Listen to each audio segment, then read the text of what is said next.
अस्सलाम वालेकुम। क्या हाल है मेरे सब प्यारे दोस्तों का। उम्मीद करता हूँ आप सब बिल्कुल ठीक ठाक होंगे और मैं भी अल्लाह के फजलो करम से बिल्कुल ठीक ठाक हूँ।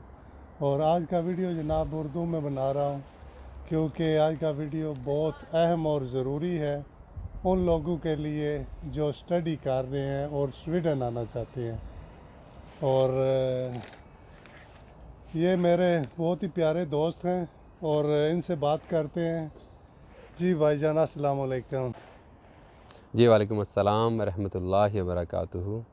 मेरा नाम वकास अहमद है और पाकिस्तान लाहौर से मेरा ताल्लुक़ है और आपने लाहौर एयरपोर्ट के बिल्कुल करीब ही है मेरी रहाइश जो है ना। अच्छा जी अच्छा, हाँ, लाहौर माशाल्लाह। एयरपोर्ट है। जी अरशद भाई, तो भाईजान आपकी क्या तालीम है? पाकिस्तान में आपकी क्या तालीम थी? मैंने basically masters in computer science यहाँ पे मैं कर रहा हूँ। पाकिस्तान में मेरी बीएससी तालीम थी।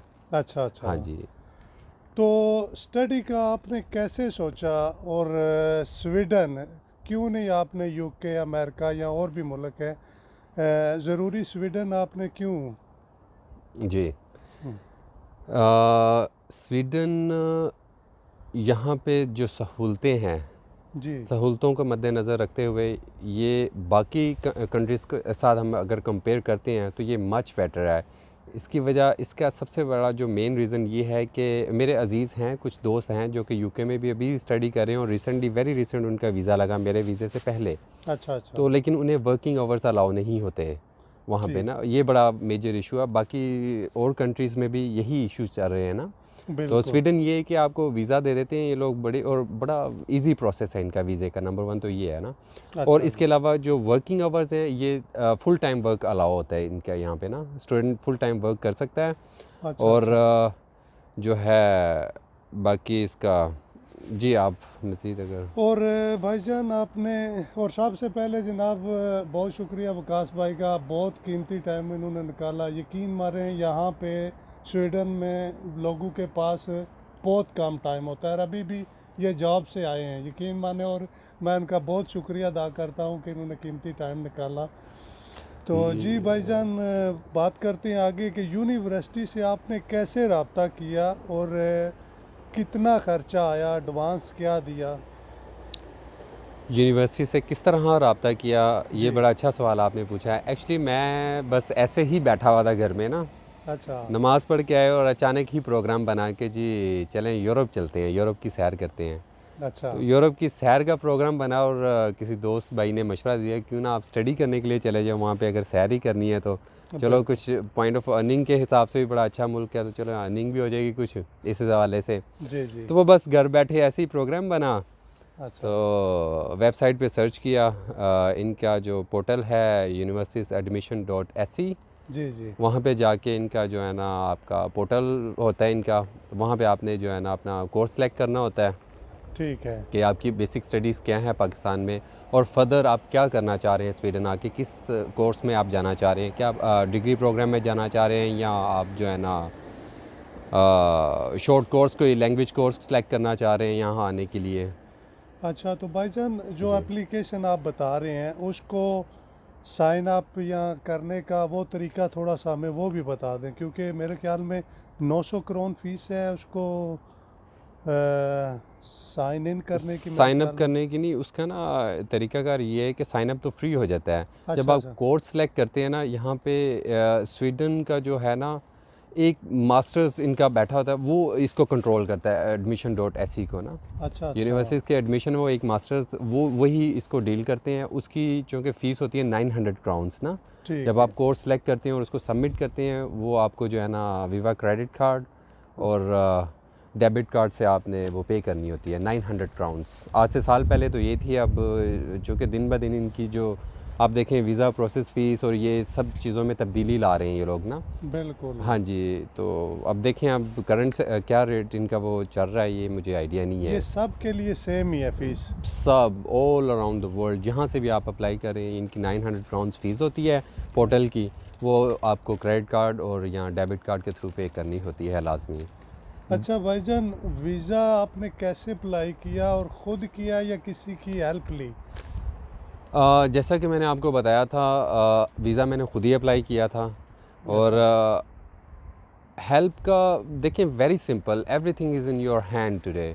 आपके हाथ में सब कुछ, गूगल है, वन स्टेप अवे, सर्च करें, हर चीज़ आपके सामने। बस ये कि थोड़ी सी आप स्ट्रगल करें, थोड़ा सा उसको गौर से पढ़ें, गौर से देखें।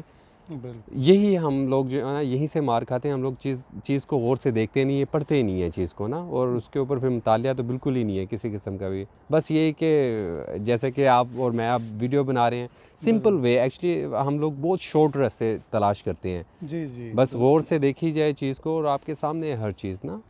क्योंकि मेरी 2-3 बंदों से बात हुई थी और वो कह रहे थे कि हमने किसी एजेंट को पैसे दिए हुए हैं और वो हमारा काम कर रहा है। तो इस बारे में मैं आपसे पूछना चाहूँगा कि आरा क्यों नहीं वो खुद करते और ये इन लोगों का सहारा लेते। मेरे ख्याल में वही इन लोगों की नाम की ईमेल बना के और वो अपॉइंटमेंट और ये सारा प्रोसेस करते हैं क्या? हाँ जी, मैं एक बात आपको, आपने बड़ा अच्छा, बड़ा इंटरेस्टिंग क्वेश्चन है ये मेरे लिए। मैं यकीन करें कि मैं, लोग एहसास कमतरी का शिकार हैं हमारे मुल्क में ना, जी कि बिल्कुल। वो चीज़ को वीसे ये लोग देते हैं डेफिनेटली। जब इनको देखें, आप एक अच्छा खासा वॉल्यूम है फ़ीस जो आप पे करते हैं, टोटल एक प्रोसेस होता है। पाकिस्तान से पता नहीं कितने लाख लोग जो है ना स्टडी करने के लिए पाकिस्तान से बाहर जाते हैं। बिल्कुल ठीक है जी।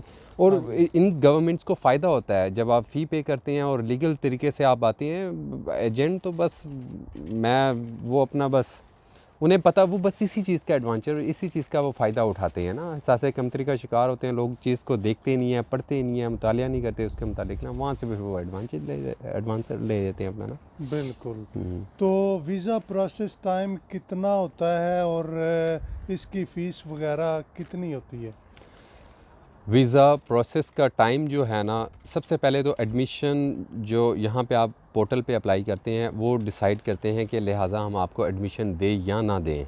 बिल्कुल। अगर आप एलिजिबल हो जाते हैं कि आप वो इनकी स्टडी के म्यार के मुताबिक पूरा उतरते हैं, तो ये आपको जो है ना नोटिफिकेशन जारी कर देते हैं। ठीक है। ठीक है जी। एनओसी जैसे ही जारी होता है, नोटिफिकेशन जारी होता है, वो फिर आप अटैच करके अपने जो आप वीज़ा फ़ाइल करते हैं उसका तकरीबन, जो आज से, जब मैंने अप्लाई किया था वेरी रिसेंट, उसी वक्त इनकी फ़ीस चेंज हुई थी, तकरीबन 1000 क्राउन कर दी थी इन्होंने। इससे पहले ये 500 क्राउन ले रहे थे। अच्छा और अच्छा। अभी फिर इन्होंने जो है ना 1500 क्राउन रिसेंटली, वेरी रिसेंट, जो इनका मैंने देखा था वेबसाइट पे ना, ठीक है। 1500 उसका वो चार्जेस होते हैं। तो वो बिल्कुल। आपने जो है ना पे करने होते हैं, वो भी विवा क्रेडिट कार्ड। अच्छा अच्छा। हाँ जी, ठीक। जस्ट क्रेडिट कार्ड जी। तो हाँ ये जो आपके डॉक्यूमेंट्स वगैरह होते हैं ये कहीं वो नादरा से और टेस्ट वगैरह करा के या क्या तरीकाकार है, थोड़ा सा वो भी बता दें।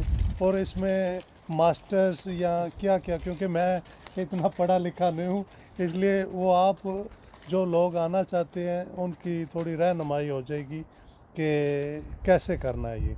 जी हाँ, ये भी बहुत इंपॉर्टेंट क्वेश्चन है ये आपका। अच्छा जी, सबसे पहले ये कि आपकी जो इंटरमीडिएट की डिग्रीज़ होती हैं वो जनाब आपने करवानी होती है BICC लाहौर, जो हमारा तो पंजाब बोर्ड वहाँ पे। अच्छा। ठीक है जी। वो उनका एक अपना प्रोसेस होता है। जब आप वहाँ पे जाएंगे वो आपको एक फॉर्म देते हैं, उसके पीछे सारी हिदायत लिखी होती हैं। अगर मैं इनको ब्रीफ़ करूँगा तो वो काफ़ी टाइम लग जाएगा इस वीडियो को ना, ठीक है। तो वो काफ़ी लेंथी प्रोसेस हो जाएगा। लेकिन जब आप BICC के दफ्तर जाते हैं, बोर्ड के दफ्तर जाते हैं, वो आपको जो है ना एक फ़ॉर्म देते हैं। इनकी तकरीबन 1100 रुपया फ़ीस होती है। ठीक जो है। फ़र्स्ट अटेस्टेशन इंटरमीडिएट की डिग्रीज़ जो होती हैं वो आपने वहाँ से बोर्ड के दफ्तर से करवानी होती हैं। उसके बाद वो ना डाक के बज़रिया डाक, ओरिजिनल नहीं, फ़ोटो कापीज़, अच्छा वो अच्छा। अटेस्ट करके तो वो आपके जो है ना घर पे सेंड कर देते हैं। वो तकरीबन प्रोसेस होता है कोई, आपको तो पता है पाकिस्तान के प्रोसेस स्लो है इस हाँ मामले जी में हाँ ना। जी, बिल्कुल। कोई मेरा तकरीबन 1 मंथ लग गया था ना। ठीक है। हाँ जी। चलो वो 40 दिन उसको कर फिर लें दोबारा या। लेकर ना, वो इन्वेलप आपने खोलने नहीं होते, वो सील बंद इन्वेलप ही होने चाहिए। वो एज इट इज़ आपने BICC के दफ्तर ले जाने होते हैं। ठीक है, विद ओरिजिनल इंटरमीडिएट की डिग्रीज़ के साथ ना। ठीक है। वहाँ पे वो तकरीबन 400 रुपीज़ पाकिस्तानी रुपीज़ में ना उनकी फ़ीस होती है। और पंजाब बैंक में उसका चालान जमा होता है। वो फिर आपकी ओरिजिनल डिग्रीज़ भी रख लेते हैं। वो तकरीबन आपको 2 या 3 घंटे का टाइम देते हैं। तो वो उसकी जो बैक साइड, डिग्रीज़ की बैक साइड और फ़ोटोकॉपीज़ की बैक साइड टेस्ट करके, और 100 रुपीज़ फिर वो चार्जेस लेते हैं। क्योंकि वो जो फ़ोटोकॉपीज़ होती हैं वो उन्हें कहना पड़ता है उन्हें पता भी होता है खैर, लेकिन फिर भी आपको याद दिलाना उन्हें ज़रूरी होता है कि जी इसको सील बंद इन्वेलप में ही रहने दें, और वो सील बंद जब इन्वेलप करते हैं उसके ऊपर स्टैंप लगा के रखते हैं, क्योंकि वो भी ज़रूरत होती है उसकी, वो यहाँ पे बेचने होते हैं। अच्छा अच्छा। हाँ जी, वो सील बंद इन्वेलप यहाँ पे आना होता है, उसमें फ़ोटो कॉपीज़ होती हैं, ओरिजिनल आपके पास ही रहेंगी डिग्रीज, सही है। ठीक है। और ये तो होगी इंटरमीडिएट की। और इसके बाद जब आप अपनी ग्रेजुएशन की डिग्रीज़ या मास्टर्स, जो भी आपकी डिग्री है, जो भी आपकी क्वालिफ़िकेशन है, वो डिग्रीज़ आपने HEC से अप्रूव करवानी होती हैं। उसका भी प्रोसेस एक तो ऑनलाइन होता है, आप HEC की वेबसाइट पे जाएंगे, वहाँ पे आपको टोटल हिदायत उन्होंने दी होती है। उसमें आपने ओरिजिनल प्लस फ़ोटोकॉपी लाजमी अटेस्ट करवानी होती हैं। ठीक। और फ़ोटोकॉपी की फ़ीस मेरा ख्याल कोई 500 रुपये थी। अच्छा। हाँ जी, जितनी भी डिग्रीज़ और अपनी आपकी ट्रांसक्रिप्ट की भी लाजमी मस्ट। और वो उसकी जो है ना बैक साइड फ़ोटोकॉपीज़, और हाँ जी ओरिजिनल तो ऑब्वियसली ना उसकी 800 रुपया फ़ीस है, ओरिजिनल जो है ना डिग्रीज़ की, ओरिजिनल ट्रांसक्रिप्ट की भी। अच्छा। और वहाँ पे भी याद रखिएगा लाजमी वो भी फ़ोटोकॉपीज़ सील बंद इन्वेलप करवानी है लाजमी आपने ना। ठीक है नाजरीन, ये बातें आप सुन रहे हैं, क्योंकि काफ़ी सवालात और कॉमेंट्स थे व्हाट्सएप पे, और जिनका मैं भाई साहब से जो है वो पूछताछ कर रहा हूँ। और एक और सवाल था, एक भाई साहब का सवाल था कि मैं मैट्रिक पास हूँ, मैं आना चाहता हूँ, क्या वो अप्लाई कर सकता है, कितनी तालीम होनी चाहिए, थोड़ा ये भी बताएं। आप मैट्रिक तो बिल्कुल ही नहीं, ये एडमिशन कभी भी नहीं देंगे ना। अच्छा कम से कम इंटरमीडिएट होनी चाहिए आपकी, ठीक है। इंटरमीडिएट के बाद ग्रेजुएशन आप यहाँ पे आके कर सकते हैं, क्योंकि ग्रेजुएशन की यहाँ पे बहुत ज़्यादा फ़ीस होती है, पूरी दुनिया में बहुत ज़्यादा फ़ीस होती है ग्रेजुएशन की ना। ठीक है। तो आप खैर ग्रेजुएशन के लिए भी आ सकते हैं, उसकी फ़ीस बहुत ज़्यादा होती है। तो मास्टर्स ये कि ज़रा उसमें फ़ीस में अच्छा, वो भाईजान हाँ, विकास थोड़ा सा हमें बता दें कि फ़ीस कितनी पे करते हैं, 6 महीने या साल की जब आप अप्लाई करते हैं, वो क्या तरीक़ाकार है, फ़ीस कितनी? क्योंकि कुछ लोग कहते हैं जी बहुत ज़्यादा फ़ीस होती है कि हम पे ही नहीं कर सकते, थोड़ा सा वो भी हमें बताएं। जनाब जो एजेंट्स लोग लेते हैं ना, कोई 15-15 20-20 लाख रुपया, अच्छा। ये तो वो इससे तो समझ लें कि आधी फ़ीस होती है। और ठीक। एक सेमेस्टर की फ़ीस इंसान यहाँ वहाँ से पे करके यहाँ पे आता है।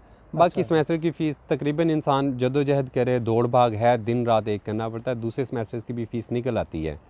ठीक है। फ़ीसें यहाँ से निकल आती हैं, लेकिन ये कि टफ़ है, प्रोसीजर टफ़ है, दौड़ बहुत ज़्यादा है। आपको सुबह 4 बजे उठ के भागना पड़ेगा ट्रेनों के पीछे। अरशद भाई आप भी माशाल्लाह देखते ही हैं कैसे लोग भाग रहे होते हैं। जी जी बिल्कुल। मैं भी सुबह से निकला हूँ जनाब, अभी ये आए ही हूँ, ठीक है, आपके सामने है सारी सूरत हाल, इन्होंने आगाज़ में ही बता दिया था आपको। तो फ़ीसों के लिए ही जनाब दौड़ लगा रहे हैं और कुछ नहीं। और एक और बात मुझे याद आई कि वन मोर थिंग, सॉरी आपको मैं इंटरप्ट कर रहा हूँ, पॉइंट है, माजद के चाहता हूँ नहीं नो प्रॉब्लम, वो रह ना जाए। हर यूनिवर्सिटी की अपनी फ़ीस है, डलारना है, BTH है, लीनियस है, और भी ढेर यूनिवर्सिटीज़ हैं, हर यूनिवर्सिटी की अपनी फ़ीस है। और किसी भी यूनिवर्सिटी की फ़ीस 9 लाख, 8 लाख, 10 लाख, 11 लाख, मैक्सिमम 12 लाख, इससे तजावज़ नहीं है, इससे ज़्यादा नहीं है। हाँ जी, और भी हैं जो टॉप रैंकिंग में यूनिवर्सिटीज़ आती हैं, वो तो आप वो हैं, लेकिन ठीक है, जो आप नॉर्मल यूनिवर्सिटीज़ को सिलेक्ट करें, वो उसी admissions.universities जो लिंक आपको डिस्क्रिप्शन में दे दिया जाएगा ना। जी जी बिल्कुल। और मुझे याद आया यूनिवर्सिटी से कि भाई विकास स्टॉकहोम सिटी में भी है, माल्मो में भी है, और गौतमबर्ग में, कौन सी अच्छी रहती हैं? कोई यहाँ स्टॉकहोम में फ़ीस ज़्यादा है या कुछ इस हवाले से तो नहीं कि माल्मो में थोड़ी कम है, या सेम ही है सब? दरअसल इनके जो स्टॉकहोम कैपिटल है, one of the biggest city है इनकी स्वीडन की, और यहाँ पे इनकी स्टॉकहोम यूनिवर्सिटी है which is most expensive, very expensive university. And आप अगर बैकवर्ड एरियाज़ जाएंगे, थोड़ा सा सिटीज़ से दूर हटकर, वहाँ पे फ़ीसें कम हैं इनकी ना। और मैं वैसे तो डलारना लोग ज़्यादा आते हैं, डलारना, लीनियस, लुंड, एंड मैं वैसे पर्सनली ओपिनियन के BTH प्रेफर करूँगा आपको ना। BTH यूनिवर्सिटी अच्छी है, फ़ीस भी अच्छी नॉर्मल है, अच्छा अच्छा, तकरीबन अराउंड 50,000 क्राउन्स। ठीक है। जी। और एक और बात, बैंक स्टेटमेंट कितनी होनी चाहिए पाकिस्तान में कि आप स्टडी वीज़ा अप्लाई कर सकते हैं? बैंक क्योंकि वो भी ज़रूरी स्टेटमेंट, है मेरे ख्याल में। जी जी बिल्कुल। बैंक स्टेटमेंट अगर आप इंडिविजुअल सिंगल हैं तो उनकी तकरीबन 25 प्लस 25 प्लस 25 लाख से 25 ऊपर। लाख 25 लाख तक होनी चाहिए स्टेटमेंट स्वीडन के लिए। ठीक है। और कोर्स जो है वो डिग्री मुकम्मल होने के बाद बंदा क्या करता है? मसलन यहाँ अगर आता है जी तो कोर्स वगैरह। जी, जैसे ही आप अपनी डिग्री कंप्लीट करते हैं, अव्वल तो स्टडी टफ़ है इनकी ना, और लोग करते भी हैं, स्टडी कंप्लीट भी करते हैं। उसके बाद लैंग्वेज कोर्स करना यहाँ पे जो है ना मस्ट है। बिल्कुल। जी, लैंग्वेज बेस अगर आप लैंग्वेज अब देखिए ना, हर डिग्री डिपेंड के किस प्रोग्राम में आप आ रहे हैं। जैसे कंप्यूटर साइंस IT की बहुत अच्छी फील्ड है, बहुत अच्छा स्कोप है इस कंट्री में। जी जी। तो जो है ना अच्छी खासी वेल पेड सैलरीज और जॉब मिल जाती हैं अल्हम्दुलिल्लाह यहाँ पे अच्छा। स्वीडन में। जी हाँ। और एक मेन बात, अगर बंदे का वीज़ा लगता है स्टडी जी वहाँ से, और आकर यहाँ पे अपार्टमेंट जो है वो रहायश का मसला, वो सारा कोई यूनिवर्सिटी करती है या बंदे को ख़ुद भी, या वो फ़ीस से पहले ही, पाकिस्तान आने से पहले ही सारा कुछ वो फ़ीस में ही होता है? इसके ना दो तरीक़ाकार होते हैं। एक तो ये कि आप अपने पर्सनल रेफरेंस यूज़ करें तो वो रहाइश का बंदोबस्त करें। एक तो ये हो जाता है। यूनिवर्सिटी भी आपका जो है ना अकोमोडेशन का मसला हल कर देती है। वो कोई नहीं, आप यूनिवर्सिटी को ईमेल करते हैं, वो आपका एडमिशन का मसला जो है ना, सॉरी अकोमोडेशन का, जी वो जी। सॉर्ट आउट कर देते हैं। ठीक है। जी और अगर मिसाल के तौर पे बंदा कहे कि मैं किसी के साथ, या किसी का कोई रिश्तेदार होता है, जी वो मैंने देखा है इधर काफ़ी लोग जो है ना वो अपने रिश्तेदारों के यहाँ भी रह रहे हैं और तालीम भी हासिल कर रहे हैं, जी तो ऐसा भी वो कर सकते हैं ना? जी बिल्कुल, व्हाई नॉट। लेकिन ये कि अब डिपेंड होता है कि अब देखें, स्टॉकहोम में उनकी फैमिली अजीज़ो कारब या कोई जाने वाले स्टॉकहोम में रहते हों, और जी। उनकी यूनिवर्सिटी यहाँ से फ़ौलन जैसे कि 300 किलोमीटर का सफ़र यहाँ पे डिस्टेंस बन जाती है, तो वहाँ पे आना जाना सफ़र के लिए जो है ना मुश्किल और दुश्वारी अच्छी खासी बन जाती है। और क्लासें भी चूँकि आपने अटेंड करनी होती हैं, और जाना आना यहाँ से तो नहीं आ जा सकता ना इंसान। तो बिल्कुल। इसलिए फिर यूनिवर्सिटी को वो बेहतर होता है कि यूनिवर्सिटी को ही कहा जाए और वो उनकी रहाइश का बंदोबस्त करें वहाँ पे नियरेस्ट। जी। और एक स्टूडेंट जब आता है उसको क्या मिलता है? कार्ड कितने महीने का, साल का, या क्या होता है उसके पास? क्योंकि मेरे पास तो यूरोपियन कार्ड है ना, 5 साल का। और स्टूडेंट के पास क्या क्या देते हैं उसको इधर स्वीडन में? हाँ जी, अगर डिग्री प्रोग्राम पे आप आते हैं तो आपको 13 मंथ्स का वीज़ा ये लोग अलाउ करते हैं पाकिस्तान से ना, 13 मंथ्स, 1 ईयर एंड 1 मंथ। ठीक है। ठीक है जी। उसके बाद देन आपने फिर उसको फर्दर फ़ीस जमा करवानी होती है, वो फिर आपका जो है ना 1 साल के लिए एक्सटेंड हो जाता है वीज़ा। अच्छा। ये इनका, हाँ जी। और अगर आप शॉर्ट लैंग्वेज कोर्स में आते हैं तो वो वीज़ा आपका 6 मंथ का इशू होता है आपको।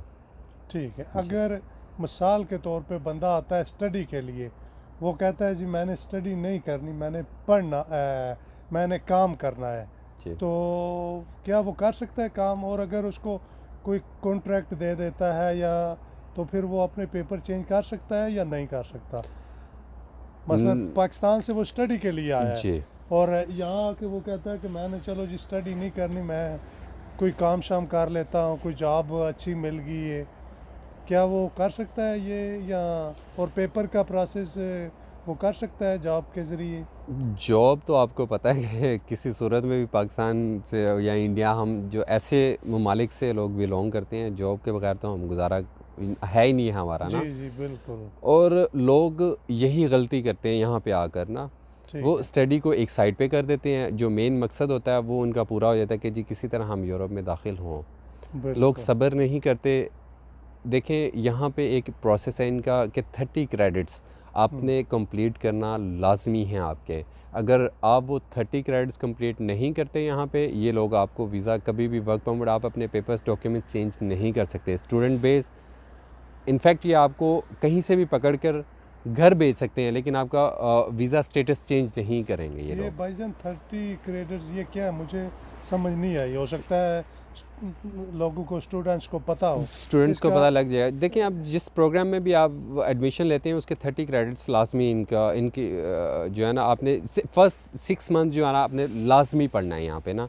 अच्छा, और अच्छा। हाँ जी, इम्तिहान होते हैं, उनमें आपने क्रेडिट्स अपने कंप्लीट करने होते हैं, असाइनमेंट्स वगैरह के सारा जो है ना इनका प्रोसेस होता है। ठीक है जी।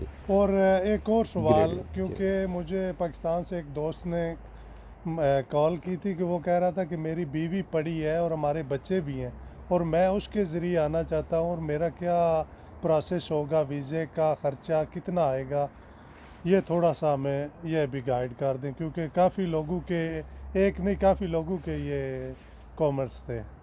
जी। अच्छा, ये स्पाउस कैटेगरी में आ जाता है इस तरह ना। जी बिल्कुल। स्पाउस, जी। स्पाउस। मैंने आपको चूँकि अर्ज़ किए थे कि मैं भी स्पाउस वीज़ा ही, मेरी मिसेज़ हैं मेरे साथ, स्पाउस वीज़े पे ही आई थी वो भी ना। अच्छा अच्छा, हाँ जी जी हाँ जी, दोनों में से एक भी मेन एप्लीकेंट हो सकता है आप दोनों का। तो आपकी जो फ़ीस, तो ख़र्चा तो वही है कि जो आपने फ़ीस यूनिवर्सिटी को जमा करवानी है वो ऑनलाइन आ रही होती है। फ्रॉड, धोखाधड़ी, किसी चीज़ का ऐसा कोई चक्कर नहीं होता, कोई ऐसा सीन नहीं होता। जो भी इनवाइसेस आपसे आपके पास आती हैं वो ऑथेंटिक होती है और वो यूनिवर्सिटी से ही होती हैं। ठीक है जी, पहली बात तो ये है। लेकिन ये कि बशर्त ये कि एजेंट या किसी थर्ड पार्टी के थ्रू ना हो डॉक्यूमेंटेशन, वो डायरेक्ट आपकी डील हो रही हो, यूनिवर्सिटी के थ्रू हो रही हो, बिल्कुल, तो तब रिलायबल है। मैं इस चीज़ की गारंटी नहीं देता नाजरीन आपको कि आप जैसे किसी थर्ड पार्टी को आप पेमेंट दे रहे हो और वो आपकी फ़ीसें आगे पे कर रहा हो, इस तरह से नहीं, क्योंकि वो एक अथेंटिक एक काम होता है वो उनके जो है ना। अब फ़ीस है, जैसे कि मैंने आपको बताया, हर यूनिवर्सिटी की अपनी फ़ीस है। कई यूनिवर्सिटी जो 50,000 क्राउन ले रही हैं, जो कि लगभग 9 लाख 10 लाख हाँ इस टाइम पे। बिल्कुल जी ठीक है जी। हाँ जी। और इसी 9-10 लाख और कुछ आपको बच्चों की वो जो फ़ीसें होती हैं, हाँ जी। वीज़ा फ़ीसेस और आपको जो है टिकट्स वगैरह का ख़र्चा होता है। बाकी सेम प्रोसेस है for a single person also and for a spouse also. लेकिन इसमें थोड़ी सी डॉक्यूमेंटेशन में रद्दोबदल आ जाती है। वो आपने कुछ, एक तो मैरिज सर्टिफिकेट, आपका निकाहनामा इंग्लिश में कन्वर्ट हुआ होना बहुत ज़रूरी है, जो कि अभी चल रहा है कंप्यूटराइज पाकिस्तान में, क्योंकि मैंने भी वही बनवाया था। बिल्कुल। और वो उसके साथ फैमिली FRC फॉर्म, जिसे फैमिली रजिस्ट्रेशन सर्टिफिकेट कहा जाता है, वो नादरा के दफ्तर से इशू होता है, जिसकी मेरा ख्याल 1000 रुपया फ़ीस है। और इसके बाद आपकी जो है ना डिग्रीज़ वगैरह, तो वो तो मैंने पहले ही प्रोसेस आपको बता दिया, जो सारे अटेस्टेशन होनी है और लाजमी होनी है, वो उसके बगैर एडमिशन नहीं मिलता। और फिर जो है वो पाकिस्तान फॉरेन अफेयर्स के दफ्तर से आपके, और बर्थ सर्टिफिकेट सारे इंग्लिश में होना बहुत ज़रूरी है पूरी फैमिली के। अच्छा अच्छा। पूरी फैमिली से मुराद यानी कि आपकी फैमिली, जो आप और आपकी वाइफ हैं और आपके बच्चे, ये एक अलग फैमिली ये कंसीडर करते हैं ना। आपके वालिदैन या आपके भाई बहन वो आपकी फैमिली में कंसीडर नहीं होते आफ्टर द मैरिज। ठीक है जी। ये सारी चीज़ें आपने फॉरेन अफेयर्स के दफ्तर ले जानी होती हैं। वहाँ से वो अटेस्टेशन होती है उनकी, जो कि 5 रुपये मैक्सिमम 5 या 10 रुपये फ़ीस होती है ईच सर्टिफिकेट की ना। उनमें भी आपने फ़ोटो कॉपीज़ और ओरिजिनल सर्टिफिकेट्स को वो लाजमी अटेस्ट करवाना होता है फॉरेन अफेयर्स के दफ्तर से। जी बिल्कुल। कोशिश कीजिएगा आप एजेंटों से महफूज रहें, एजेंटों के हाथ ना चढ़ें। बिल्कुल। और बहुत आसान है सारे प्रोसेस।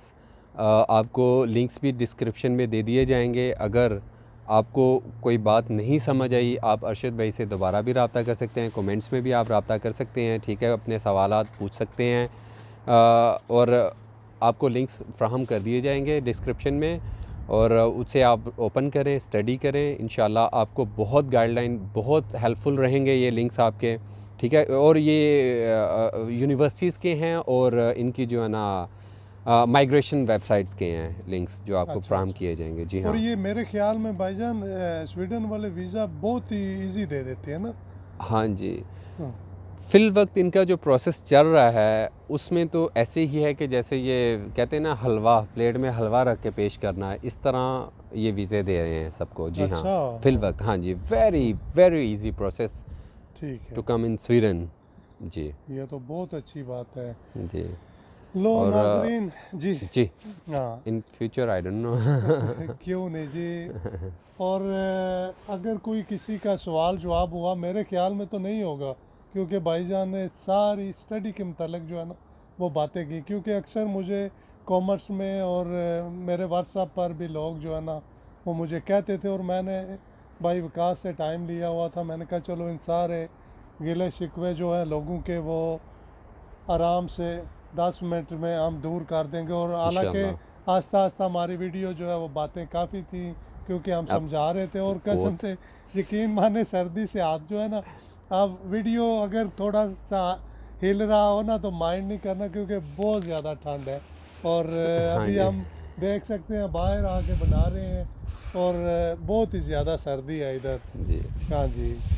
तो विकास भाई बहुत शुक्रिया आपका, आपने कीमती टाइम निकाला और बड़ी अच्छी बातें की आपने। चलो जो लोग पाकिस्तान से आना चाह रहे हैं, स्टडी कर रहे हैं, उनका भला होगा। और मैं भी इंशाल्लाह। इसी बारे स्वीडन में लोगों को वीडियो पेश कर रहा हूँ जो आ रहे हैं इटली, स्पेन, फ्रांस या यूनान से, क्योंकि अल्लाह मुझे तो ज़्यादातर इन लोगों का पता है ना कैसे प्रोसेस है, क्योंकि मैं स्टडी बेस पे इतना नहीं मुझे पता। चलो आपने इन्फॉर्मेशन दे दी, और अगर मज़ीद हुआ कुछ हम तो नेक्स्ट भी, इतना जल्दी नहीं, थोड़ा लेट इंशाल्लाह एक और वीडियो भी बनाएंगे इस बारे इंशाल्लाह। में। और टाइम यहाँ पे बहुत कम होता है। और भाई विकास का ये ना कहना कि अब हमें व्हाट्सअप चाहिए, अब हमें ये चाहिए, क्योंकि यहाँ टाइम कसम से अभी भी ये देख लें ये काम से आ रहे हैं, और मैंने पता नहीं पूरा कैसे इनसे थोड़ा सा टाइम निकाल के ना, तो मैंने कहा चलो एक वीडियो बना लें। दुआओं की दरख्वास्त। बहुत शुक्रिया साहब दोस्तों का, हाँ जी। दुआओं में याद रखिएगा। इंशाल्लाह फिर जल्द नया वीडियो लेके हाजिर होंगे। इंशाल्लाह। रब रखा। अल्लाह हाफिज़। अस्सलामु अलैकुम वरहमतुल्लाहि वबरकातुहू।